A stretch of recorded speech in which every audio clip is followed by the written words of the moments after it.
बच्चों question number 7 में लिखा है find the 31st term of the AP whose 11th term is 38 and 16th term is 73। तो इसमें क्या फाइंड करना है हमें, इसमें हमें 31st टर्म फाइंड करनी है। तो यहाँ पर हम लिखेंगे गिवन, गिवन क्या है आपके पास में, गिवन दैट क्या दे रखा है, इसमें हमें दे रखा है इसने 11th टर्म, क्या दे रखी है 11th टर्म। 11th टर्म को बच्चों आप A11 से रिप्रेजेंट करेंगे, A11, और A11 कितना दिया है, ये आपको दे रखा है इसने 38। और क्या दे रखा है, एक चीज और दे रखी है, दूसरी दे रखी है 16th टर्म, और 16th टर्म कितनी है इसकी 73, और दे रखा है आपको A16 इज इक्वल टू 73। हमें इसमें फाइंड क्या करना है, इसमें हमें फाइंड करना है 31st टर्म। 31st टर्म का मतलब हुआ A31 हमें क्या करना है, ये आपको फाइंड करना है। ओके, तो ये सारी चीजें इस क्वेश्चन में आपको दे रखी हैं। तो देखिए इस क्वेश्चन को कैसे करेंगे। इसको करने के लिए हमने कितना लिख दिया, ये A11 आपको दे रखा है। हमने आपको बताया है कि जब A11 लिखा हुआ है तो इस A11 को हम क्या लिख सकते हैं, इस A11 को आप लिख सकते हैं A plus 10D। Okay, A plus 10D लिख सकते हैं। ये आपका कितना हो गया 38। इस 10D को इधर लेके आएंगे आप, तो ये कितना होगा A is equal to 38 minus 10D हो जाएगा। ये हमने क्या कर दिया, इसको इक्वेशन 1 मान के यहीं पर छोड़ दिया। अब हम बात करते हैं इस वाली टर्म की, ये कितना लिखा हुआ है A16। जैसे हमने A11 को A प्लस 10D लिखा था, ऐसे ही हम इसको क्या लिखेंगे A plus 15D is equal to 73।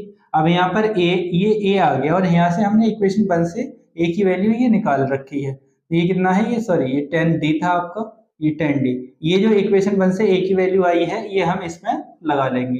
तो पुटिंग, यहाँ पर हमने लिख दिया पुटिंग द वैल्यू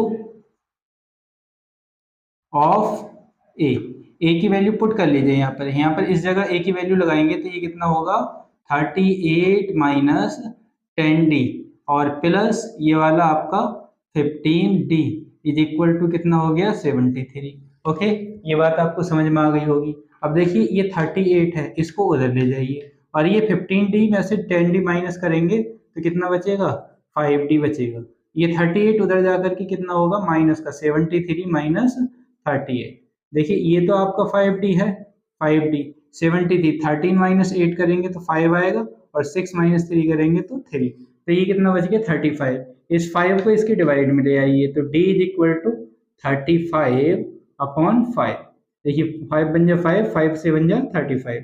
तो यहाँ से D की वैल्यू कितनी आ गई 7 आ गई D की वैल्यू। ओके, हमने D निकाल लिया। ये जो D की वैल्यू है इसको कहाँ पुट कर देंगे आप, यहाँ पर D में, इस वाली इक्वेशन 1 में। तो इसमें लिख देंगे हम पुटिंग द वैल्यू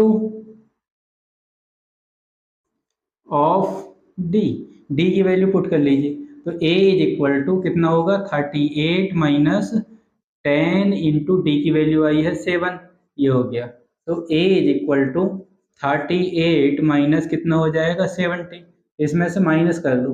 तो देखिए 38 माइनस 70 करेंगे तो ये आपका हो जाएगा 8, और 7 माइनस 3 4, माइनस का 48। तो ये A की वैल्यू कितनी हो गई माइनस 48। अब हमारे लिए A भी पता चल गया और D भी पता चल गया।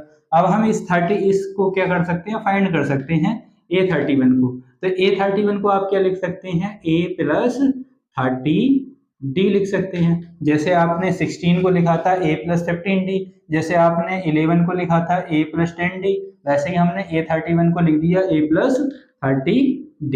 ओके, तो A की वैल्यू कितनी है, ये है आपकी माइनस 48 प्लस, और इस 30 को ऐसे ही लिखा 30, और D की वैल्यू कितनी थी, ये था आपका ये 7, तो यहाँ पर 7 लिख दिया।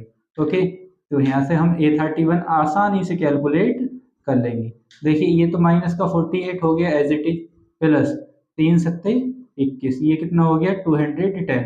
210 में से 48 को माइनस कर दीजिएगा आप, तो 31 की वैल्यू आएगी। देखिए 10 माइनस 8 करेंगे तो कितना बचेगा 8 बचेगा। अब यहाँ पर कितना हुआ, यहाँ पर रह गया आपका फिर से 10 माइनस 4 करेंगे 6 बचेगा, और यहाँ पर कितना बचेगा 1।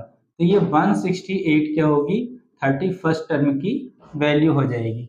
तो बच्चों आई होप ये क्वेश्चन नंबर 7 आपको समझ में आया होगा। अगर क्वेश्चन समझ में आया है तो वीडियो को लाइक कीजिए, चैनल को सब्सक्राइब कीजिए।